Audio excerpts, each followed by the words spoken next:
December 20th, 2025, Caribbean Sea, 60 miles off Venezuelan coast. A massive oil tanker heads toward Venezuela. The Bella 1, flying fraudulent Guyanan flag. Empty cargo holds. But U.S. Coast Guard knows the truth. This tanker is part of Russia's shadow fleet, sanctioned for smuggling Iranian oil, linked to Hezbollah financing. And it's about to load Venezuelan crude in violation of U.S. sanctions. Coast Guard cutter Munro intercepts. Bella 1, this is U.S. Coast Guard. Heave to for inspection. The tanker captain sees the American warship. He has orders from Moscow. Do not stop. Do not allow boarding. Evade at all costs. At full speed, Bella 1 turns away, heading east into the Atlantic. The chase begins. War Pulse has the complete breakdown of the two-week pursuit. The Bella 1 is old, built 2003, poorly maintained. Rust streaks down her hull, paint peeling, engines smoking. But she's fast enough. Top speed, 16 knots. Not impressive for modern ships, but adequate for her purpose. The Coast Guard cutter Munro is faster. Legend class, 28 knots maximum. Modern, well-equipped, 418 feet long, crew of 148, armed with 57mm gun and 50 caliber machine guns, small arms, plus MH-65 Dolphin helicopter for pursuit and reconnaissance. But the Munro can't just ram and board a fleeing vessel in international waters. That would be piracy, violation of maritime law. She needs legal authorization, federal warrant, coordination with Justice Department. The tanker gains distance, 10 miles, then 20, then 50. But the Munro doesn't give up. She shadows, tracks, maintains visual and radar contact. The crew works in shifts, 24/7 surveillance. Bridge officers monitor radar. Communications team coordinates with headquarters. Engine room keeps maximum sustainable speed, 24 knots continuous. For days, this continues. The Atlantic Ocean in December is brutal. 15-foot swells, freezing rain, 40-knot winds. Both vessels pitch and roll in heavy seas. Crew members vomit. Exhaustion sets in. But the pursuit doesn't stop. Coast Guard Commandant in Washington monitors hourly. Do not lose that vessel. She cannot reach Russian waters. Because if Bella 1 reaches Russia, she's untouchable. Sovereign territory. U.S. has no jurisdiction. The tanker would disappear into Arctic port. Crew debriefed by FSB. Ship repainted and renamed. Back in operation within months. That cannot happen. On December 22nd, day 3 of pursuit, diplomatic complications arise. The tanker crosses into international waters off Newfoundland. Canada monitors the situation. Royal Canadian Navy frigate HMCS Halifax joins tracking. We're here to assist if needed. But Canadian government is cautious. This is U.S. operation. We'll support, but not lead. Translation: we don't want confrontation with Russia. On December 24th, Christmas Eve, the situation escalates dramatically. Bella 1 crew makes desperate move. They repaint the ship. While underway, in rough seas, crew members hang over the side on ropes. Spray paint cans, rollers, buckets. They paint over Bella 1 on the hull. Replace it with Marinera. Then they paint massive Russian flag on the side. Tricolor, white, blue, red, impossible to miss. And they raise Russian flag on the mast. Ship's radio broadcasts new identity. This is Russian-flagged vessel Marinera. We are in international waters exercising freedom of navigation. Coast Guard Commander radios Washington. Target has reflagged to Russia. How do we proceed? Urgent conference call. Justice Department, State Department, Navy, Coast Guard. Legal experts debate. Can we still seize her? She's the same vessel, same sanctions violations. But now she claims Russian protection. Russia granted temporary registration. Is that even legal? The debate rages for hours. Finally, decision comes from White House. Flag shopping doesn't create immunity. Federal warrant still valid. Proceed with seizure. But now Russia is involved. Foreign Ministry issues statement. Marinera is Russian-flagged vessel. Any interference is act of aggression against Russia. And they deploy assets. 1 Kilo-class submarine from Northern Fleet, 1 Admiral Gorshkov-class frigate, armed with Caliber cruise missiles, both heading toward the pursuit area. ETA, 4 to 5 days. Russia is calling U.S. bluff. Try to seize our vessel. See what happens. This is exactly what the tanker crew hoped for. Delay until Russian forces arrive. Then under protection, safe from seizure. The U.S. has narrow window, maybe 72 hours. After that, boarding becomes potential military confrontation. Comment if Russia will really fight over this tanker. She shadows, tracks, waits. For 2 weeks, this cat-and-mouse game continues. Across the Atlantic, through storms, day and night. The Bella 1 crew knows they're being followed. They take desperate measures.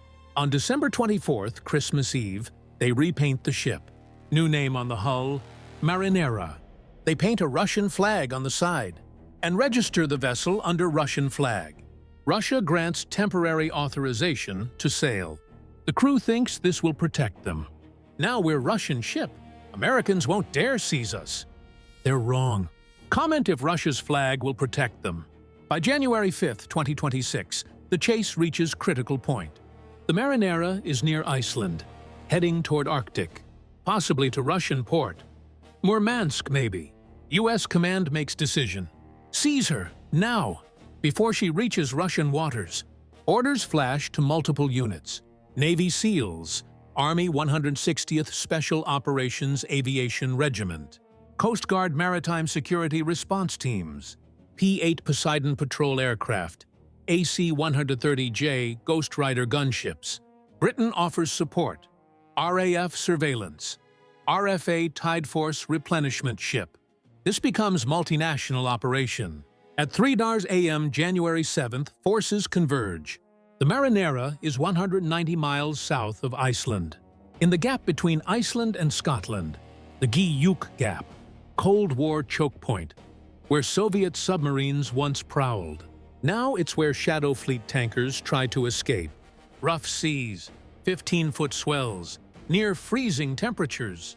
Wind chill makes it feel like 15-degree Hershey. Perfect conditions for special operations. Darkness, limited visibility, element of surprise. The Munro closes to 2 miles, maintaining pursuit.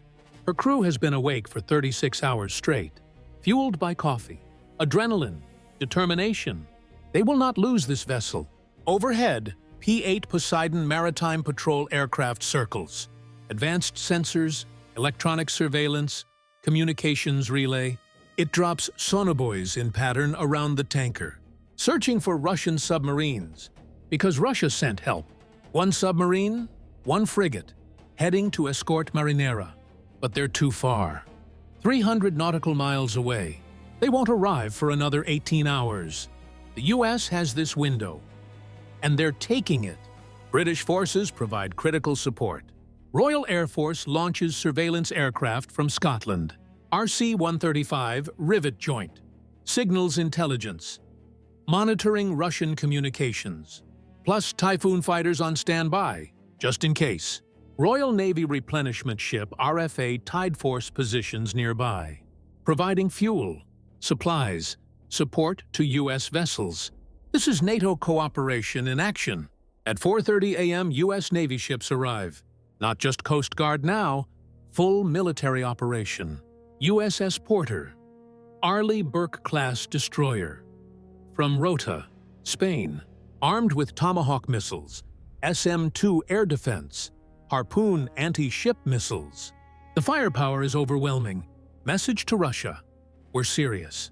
At 6:20 a.m., final preparations complete. Navy SEALs from SEAL Team 2. 8 operators. They've been rehearsing the boarding for 48 hours, studying ship layout, planning entry points, assigning sectors. Professional, precise, deadly if necessary. Army 160th Special Operations Aviation Regiment provides transport. Night Stalkers, the best helicopter pilots in the world, 2 MH-60 Black Hawks. Modified for maritime operations. plus 2 MH-6 Little Birds. Small, agile, perfect for ship assault. Coast Guard Maritime Security Response Team also ready. 12 operators, trained for exactly this scenario. Hostile vessel interdiction, non-compliant boardings, high-risk arrests. Total assault force, 28 operators, against 22 crew members on the tanker. The odds are overwhelming. At 6:30 a.m., final authorization comes from Washington. President personally approves the operation. Execute, seize that vessel, bring her to U.S. custody.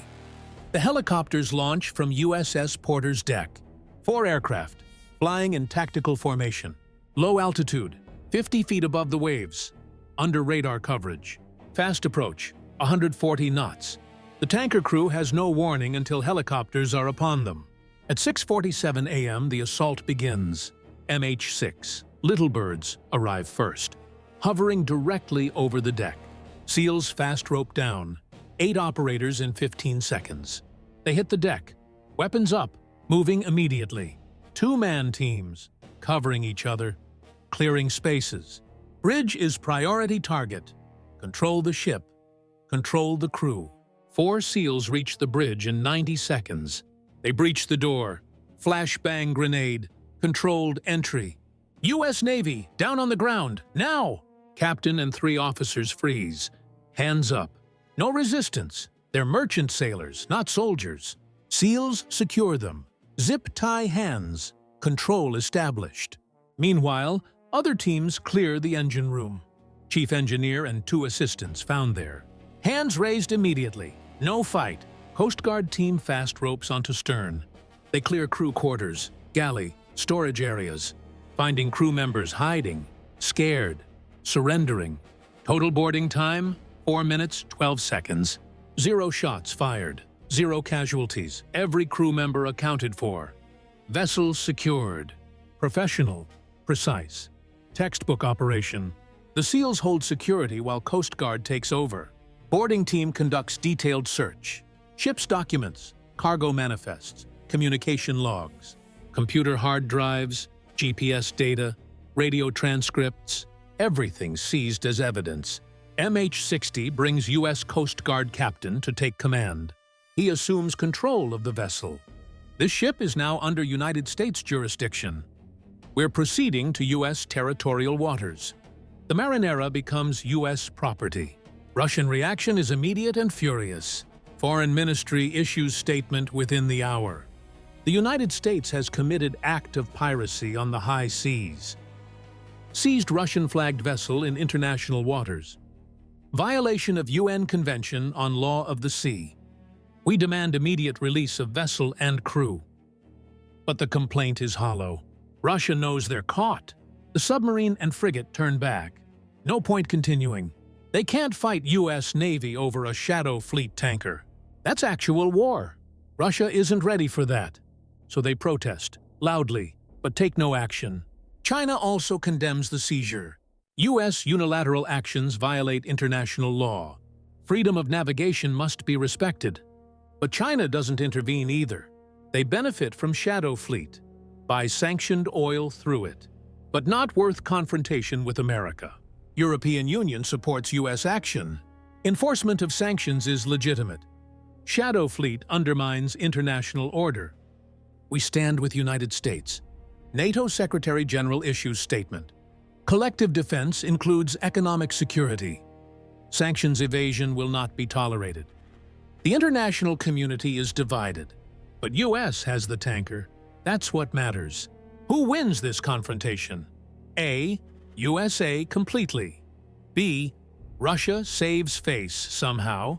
C. Stalemate continues. Moscow erupts with rage. Foreign Ministry issues statement. U.S. has committed piracy on high seas. Violation of international maritime law. We demand immediate release of our vessel and crew. But the tanker isn't carrying oil. She's empty, ballast only. That complicates Russia's legal argument. Can't claim economic damage. Can't claim vital cargo seized. This was preventive interdiction, stopping illegal activity before it happens. U.S. justifies the seizure. Vessel sanctioned June 2024 for smuggling Iranian oil. Linked to Hezbollah terrorism financing. Operating under fraudulent flags. Guyana, then Russia. Federal court issued warrant. We executed it. International law is murky here. Russia claims freedom of navigation. U.S. claims sanctions enforcement. Both cite UN Convention on Law of the Sea. Both claim legal authority. Who's right? Depends who you ask. Justified seizure or illegal piracy? Comment J or P. Within hours, U.S. seizes second tanker, the Sophia, in Caribbean, similar shadow fleet operation. This sends message to Russia and Venezuela. Shadow fleet is done. We will intercept all sanctioned vessels. Anywhere, anytime. No protection from reflagging. Over next 48 hours, dramatic shift occurs. 16 tankers flee Venezuelan ports simultaneously. All sanctioned vessels, all shadow fleet. They scatter. Different directions, trying to overwhelm tracking. Some turn off transponders, broadcast false positions. Others head to Cuba. Others toward West Africa. Chaos at sea. But U.S. has advantage. Satellite surveillance, P-8 Poseidon aircraft, global tracking networks. Every vessel monitored, every movement tracked. Third seizure happens January 9th. MV Olina, Caribbean waters, Panamanian flag, but actually sanctioned since 2021, carrying Venezuelan crude, worth $80 million. USS Gerald R. Ford carrier sends boarding team. Sailors and Marines storm the vessel. Olina captured, cargo confiscated. 3 tankers in 4 days. The shadow fleet is collapsing. Ship owners panic. Crews refuse assignments. Insurance companies withdraw coverage. Ports deny docking to sanctioned vessels. The entire network is imploding. Russia's response is limited. They send submarines and frigates. But always too late. U.S. acts faster. Moscow issues threats. Further seizures will have consequences. But what consequences? Military action against U.S. Navy? That's war. Economic retaliation? Russia already heavily sanctioned. Diplomatic protests? Ignored. Russia's options are limited. China condemns seizures. Serious violation of international law. U.S. unilateral sanctions have no basis. But China doesn't intervene militarily. They buy Venezuelan oil through shadow fleet. But not worth war with America. Who wins this conflict? A. USA dominates completely. B. Russia adapts tactics. C. Stalemate. The Marinera arrives at U.S. port, towed by Coast Guard, escorted by destroyers, crew transferred to federal custody. 22 Russian and Ukrainian sailors, not arrested, not charged, but detained for questioning. FBI interrogates them individually. Who ordered you to reflag Russian? Who pays your salary? What other vessels are in this network? Most cooperate. They're scared. They want to go home. They provide names, bank accounts, communication records. Intelligence goldmine. The vessel itself is evidence. Federal prosecutors examine every document. Cargo manifests, financial records, communication logs. They build case for civil forfeiture. If proven illegal, U.S. keeps the ship. Estimated value, $15 million, plus sets precedent for future seizures. The shadow fleet strategy is exposed comprehensively. 47 vessels identified operating shadow operations for Russia, Iran, Venezuela, North Korea. Combined, they transport $8 billion in sanctioned oil annually. The network operates through layers of deception. Shell companies registered in tax havens, Panama, Liberia, Cyprus. Ownership obscured through multiple intermediaries.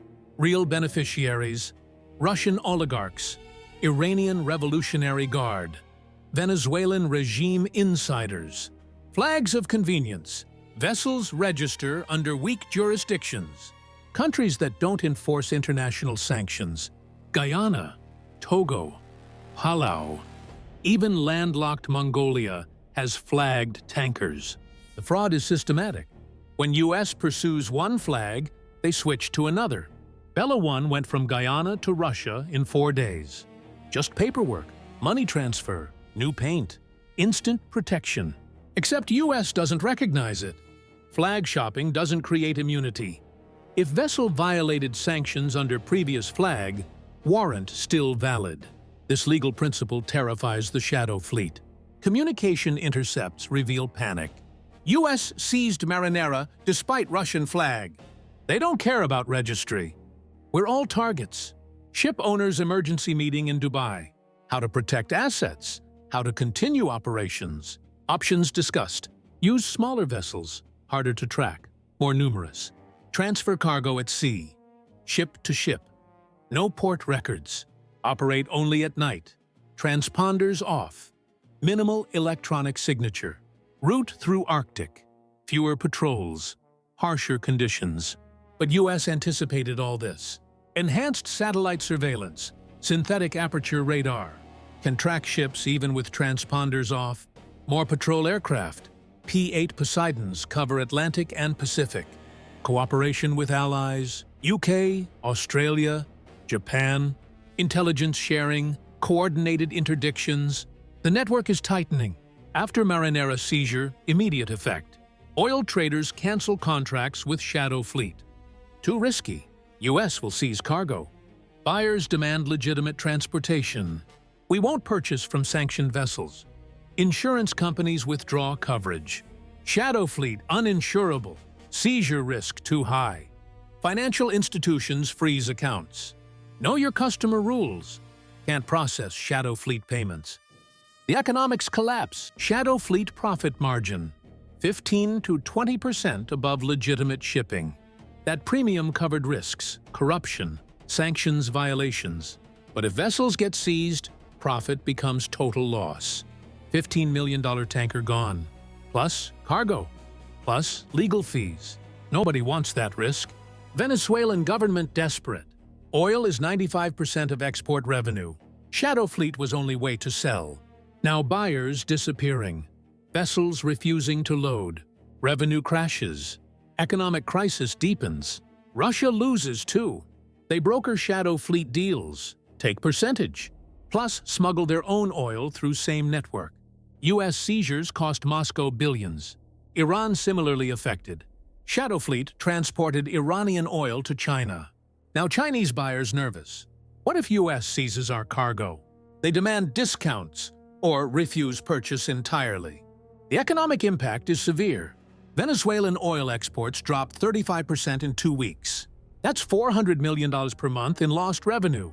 For regime already struggling, that's catastrophic. Russia loses smuggling fees, estimated $50 million monthly. Iran loses transportation for its oil. The entire sanctions evasion system is breaking, but there are risks. Each seizure raises tensions with Russia. Moscow threatens, warns, positions forces. One miscalculation triggers shooting. Russian submarine could fire on US ship. Russian aircraft could intercept US helicopter. Then rules of engagement activate. And nobody wants that war. The Marinera seizure proves several things. US will enforce sanctions globally. Distance doesn't matter. Flag doesn't matter. If you violate US law, you're a target. Russia's shadow fleet is vulnerable. Reflagging provides no protection. Legal maneuvering doesn't stop US Coast Guard. Special operations capabilities are unmatched. SEALs, Night Stalkers, P-8 Poseidons, AC-130s. Coordinated, professional, lethal if necessary. International law is contested. No clear answer on maritime seizures. US claims authority. Russia denies it. Courts will decide. Eventually, naval power still matters. Control of seas means control of trade. US dominates. Russia knows it. The Marinera sits in US port. Crew repatriated to Russia, eventually. Vessel likely forfeited to US government. Used as training ship or scrapped. Either way, Russia lost. But the shadow fleet continues. 44 vessels still operating, adapting, learning. New tactics, better concealment, different routes, faster operations. The game continues. Could this trigger war with Russia? Will more vessels be seized? Is the shadow fleet finished? War Pulse will monitor every development. Because this isn't just about oil tankers. It's about sanctions enforcement, rule of law at sea, and whether U.S. can control global maritime activity. The Marinera proved, yes, they can. Subscribe to War Pulse, where military operations become breaking news. Real conflicts, real consequences, real coverage. The Shadow Fleet is hunted, and War Pulse is watching. War Pulse, where real conflicts meet real coverage.